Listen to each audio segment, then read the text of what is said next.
جب اللہ تعالیٰ کسی عورت سے راضی ہوتے ہیں تو اس کے جسم میں یہ 8 نشانیاں ظاہر ہوتی ہیں۔ 8 ایسی نشانیاں ہیں کہ جن میں کوئی بھی اگر کسی عورت میں ظاہر ہو جائے تو وہ خوش ہو جائے کہ اس کا رب، اس کا خدا اس سے راضی ہو گیا ہے۔ بسم اللہ الرحمن الرحیم۔ اللہ راضی ہوتا ہے تو 8 نشانیاں ظاہر ہوتی ہیں جو کہ اللہ کی اپنے بندے سے محبت کی نشانیاں ہیں۔ اگر کسی میں ایک نشانی بھی ظاہر ہو جائے تو سمجھ لینا چاہیے کہ اللہ اس سے محبت کرتا ہے۔ ساتھ ہی آپ کو بتاتے ہیں کہ حضرت علی رضی اللہ تعالی عنہ نے فرمایا کہ عورت کو گالی دینا اور اس کے ساتھ مار پٹائی جیسا سلوک کرنا کیسا ہے اور اس سے گھر میں کیا اثرات پڑتے ہیں۔ ناظرین، سب سے پہلی نشانی یہ ہے کہ اللہ پاک جسے دین کی سمجھ عطا فرماتے ہیں اور دین سے جوڑتے ہیں تو وہ اپنی محبوب بن جاتی ہے۔ حضرت عبداللہ ابن مسعود رضی اللہ تعالی عنہ سے روایت ہے کہ رسول اللہ صلی اللہ علیہ وآلہ وسلم نے فرمایا، اللہ پاک تمہارے درمیان رزق بھی تقسیم کرتے ہیں جیسے وہ رزق تقسیم کرتے ہیں، اللہ پاک دنیا کا رزق اس کو بھی دیتے ہیں جو اللہ کے قریب نہ ہو، لیکن دین کی سمجھ اس کو دیتے ہیں جو اللہ کا محبوب ہوتا ہے۔ عبادت کی محبت، قرآن کی محبت اور اللہ کی محبت، اللہ کے ذکر سے محبت اور رسول اللہ صلی اللہ علیہ وآلہ وسلم پر درود و سلام بھیجنے کا شوق اور تڑپ، یہ وہ چیزیں ہیں جو اس بات کی نشانی ہیں کہ اللہ نے اسے اپنا محبوب بنا لیا ہے۔ دوسری نشانی یہ ہے کہ رسول اللہ صلی اللہ علیہ وآلہ وسلم نے فرمایا، اللہ جسے اپنا محبوب بناتے ہیں اس پر آزمائش بھی ڈالتے ہیں، یعنی اللہ پاک دیکھنا چاہتے ہیں یہ بندہ میرے فیصلوں پر راضی ہوتا ہے یا نہیں۔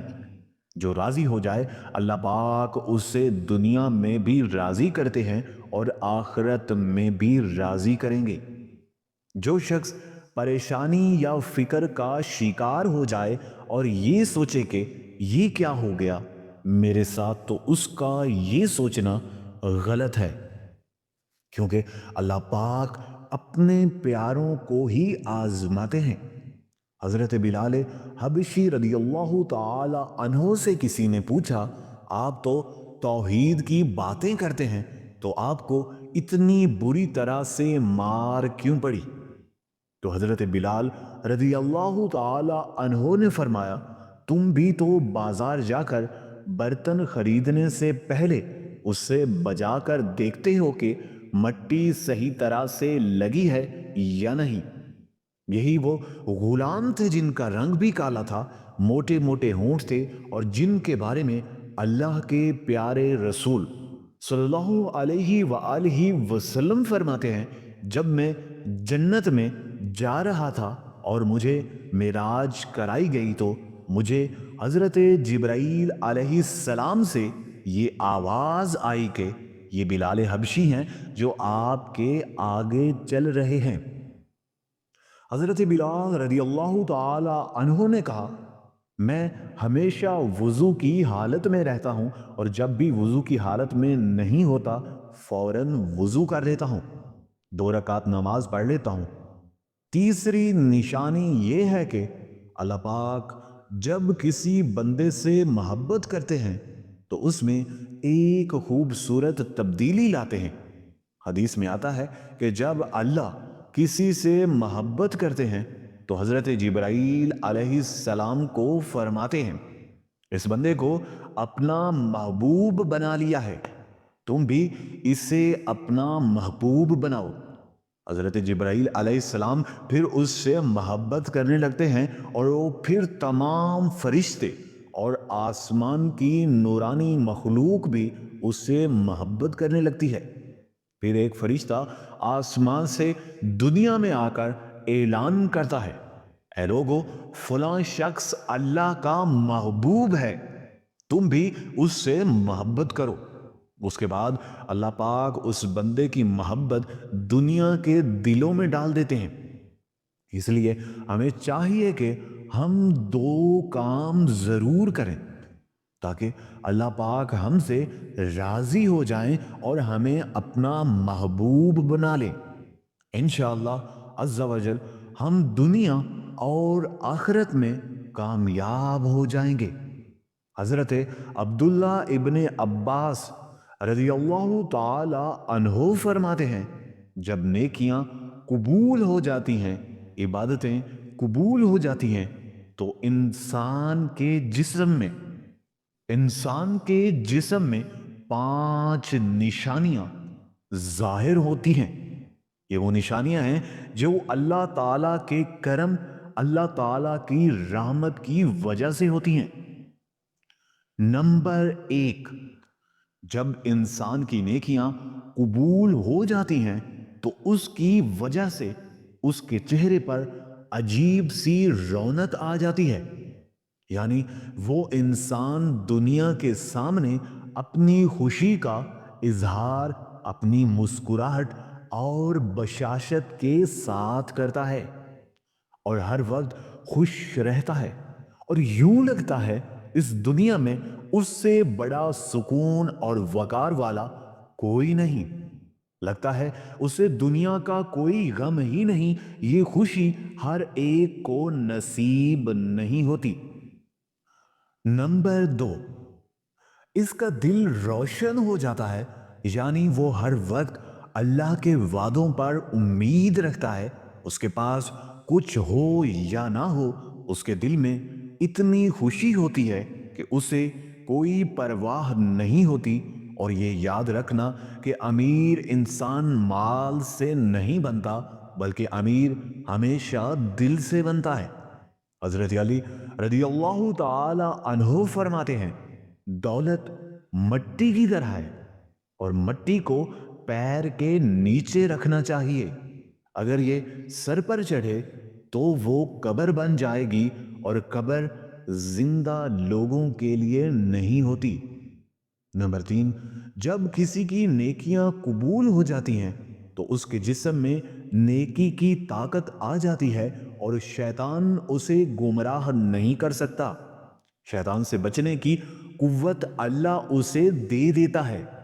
نمبر 4، وہ اپنے مال اور دولت میں فراوانی پیدا کرتا ہے، یعنی اللہ اس کے رزق میں برکت پیدا کرتا ہے۔ وہ چاہے لوگوں پر کتنا بھی خرچ کرے یا ضرورت مندوں کو کتنا بھی دے، اس کی دولت میں کمی نہیں آتی۔ حضرت علی رضی اللہ تعالی عنہ فرماتے ہیں، نصیب کا رزق انسان کو ایسے تلاش کرتا ہے جیسے مرنے والے کو اس کی موت۔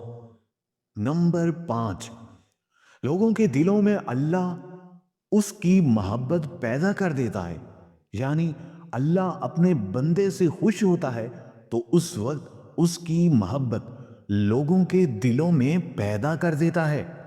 ناظرین، اب ہم آپ کو بتاتے ہیں کہ عورت کی ذمہ داری کیا ہے۔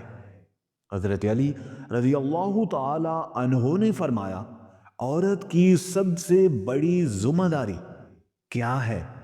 حضرت علی رضی اللہ تعالی عنہ کی خدمت میں ایک شخص آیا اور ادب سے ہاتھ جوڑ کر عرض کرنے لگا، یا علی، میری بیوی میرے گھر کا کام صحیح نہیں کرتی، نہ میرے کپڑے کی دیکھ بھال کرتی ہے اور نہ گھر کی صفائی ٹھیک طرح سے کرتی ہے، تو کیا میرا ڈانٹنا یا غصہ کرنا صحیح ہے؟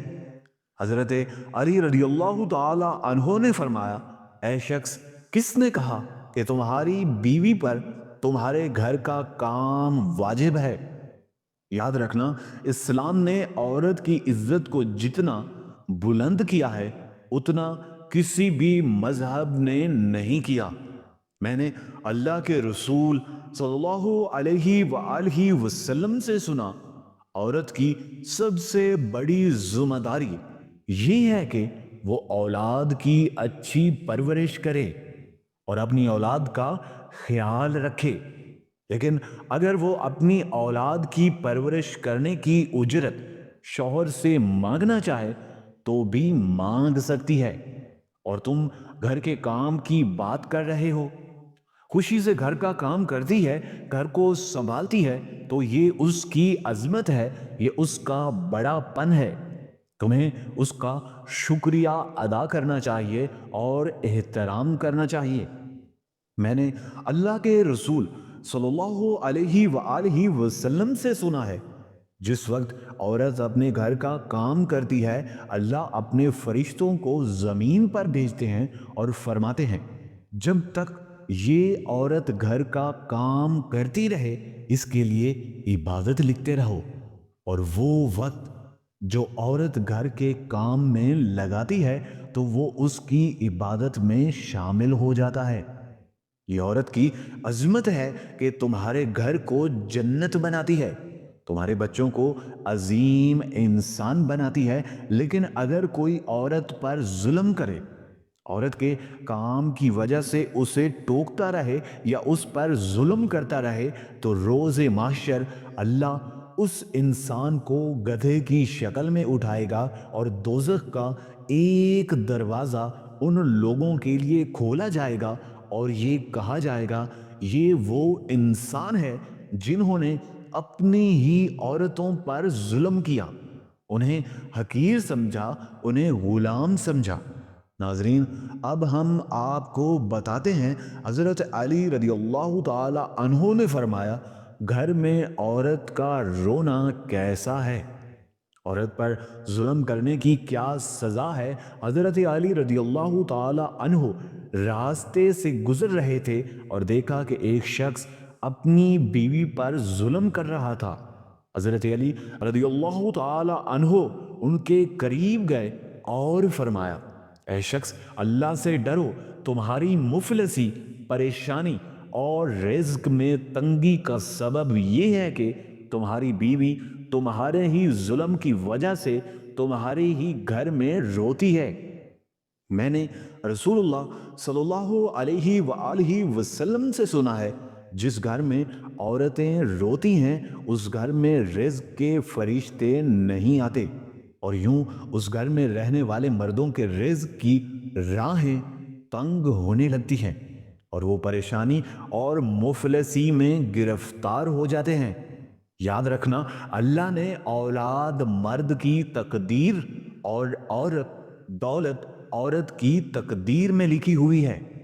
اگر تم یہ چاہتے ہو کہ تمہارے رزق میں فراوانی ہو اور عزت، شہرت، دولت دن بہ دن بڑھتی جائے تو اپنے گھر میں اپنی عورتوں کا خیال رکھو، انہیں خوش رکھو، اور اللہ کے فضل و کرم سے تم عزت، شہرت اور دولت میں فراوانی پاؤ گے۔ ناظرین، ایک مرتبہ حضرت علی رضی اللہ تعالی عنہ راستے میں سے گزر رہے تھے اور آپ نے دیکھا ایک شخص اپنی عورت پر ظلم کر رہا تھا، اسے توہین کر رہا تھا۔ حضرت علی رضی اللہ تعالی عنہ نے ان کے قریب گئے اور فرمایا، اے شخص، یاد رکھو، اللہ نے مردوں کو طاقتور اس لیے بنایا ہے تاکہ وہ عورت کی حفاظت کر سکیں، نہ کہ عورت پر ظلم کر سکیں۔ میں نے آقا دو عالم نبی کریم صلی اللہ علیہ وآلہ وسلم سے سنا ہے، جو مرد اپنی عورت پر ظلم کرتا ہے اللہ اس پر لعنت بھیجتے ہیں۔ تو اس شخص نے کہا، یا علی، یہ میری بیوی ہے، میں اس سے جو بات کہتا ہوں یہ میری بات نہیں مانتی۔ حضرت علی رضی اللہ تعالی عنہ نے فرمایا، نکاح کا مطلب یہ نہیں کہ تم نے اپنے لیے غلام خرید لیا ہے، بلکہ نکاح کا مطلب یہ ہے کہ تم نے اپنی نسل بڑھانے کے لیے اس عورت سے مدد طلب کی ہے اور تمہاری اولاد کی اچھی تربیت کے لیے اس عورت کو چنا گیا ہے۔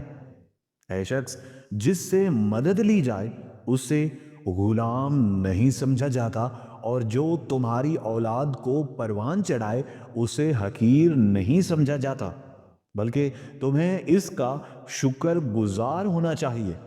یاد رکھو، عورت پر ظلم، جبر کا مطلب ہے اولاد کی بغاوت۔